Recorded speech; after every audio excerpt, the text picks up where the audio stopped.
Hi friends, welcome back to my channel. మనం ఈ వీడియోలో భారతదేశంలో మొదటిసారిగా ఏ రాష్ట్రంలో ఇస్లాం అడుగుపెట్టింది చూసుకుందాం. ఓకే, ముఖ్యంగా కేరళ రాష్ట్రంలో ఈ ఇస్లాం అడుగుపెట్టిందని చెప్పాలి. ఎందుకంటే ప్రధానంగా అరబ్ మరియు ఇతర విదేశీ వర్తకుల ద్వారా ఈ ఇస్లాం మతవ్యాప్తి కేరళలో మొదలైంది. అయితే ఏ విధంగా మొదలైందని మనం చూసుకున్నట్లయితే కనుక సుగంధ ద్రవ్యాలకి ప్రసిద్ధి మన కేరళ.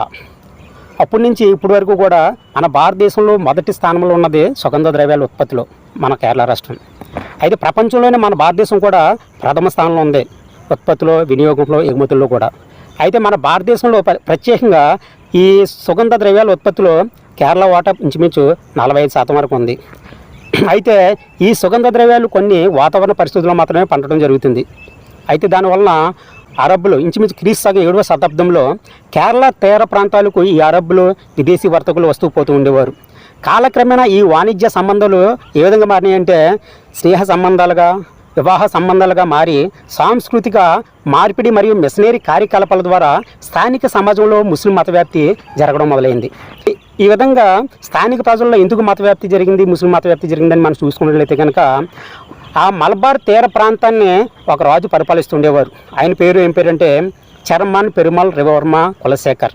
ఈ రాజు అరబ్ ముస్లింలతో సాన్నిహిత్యం ఏర్పడి వారి మాటల్లో ఇస్లాం యొక్క మతతత్వం అతనికి అనుభూతిని ఇవ్వడంతో తన రాజ్యాన్ని విడిసి మక్కాకు వెళ్ళి ప్రవక్తను కలిసి ఇస్లాం స్వీకరించడం జరిగింది ఆ రాజు.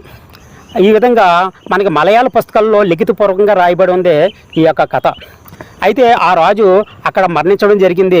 మరణించే ముందు అక్కడ ఉన్న ముస్లిం సహచరులకు కొన్ని లేఖలను ఇచ్చి తన రాజ్యానికి వెళ్ళి ఇస్లాం మతవ్యాప్తిని చేయాలని, అలాగే ఒక మసీదుని నిర్మించాలని ఆ లేఖలో రాయడం జరిగింది.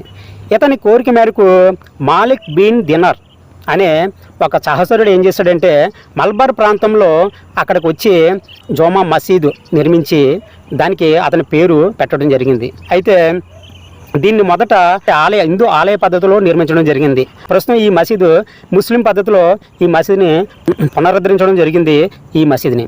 అయితే ఈ విధంగా భారతదేశంలో కేరళలో మొదటగా ఇస్లాం అడుగుపెట్టిందని చెప్పేసి ఈ విధంగా మనం చెప్పుకోవచ్చు ఫ్రెండ్స్. అయితే ఆనాది కాలం నుంచి కూడా ఈనాటి వరకు కూడా ఇంచుమించు ముస్లిం జనాభా ఎక్కువగా ఉన్న రాష్ట్రం ఏదైనా ఉందంటే కేరళ రాష్ట్రం అని చెప్పుకోవాలి.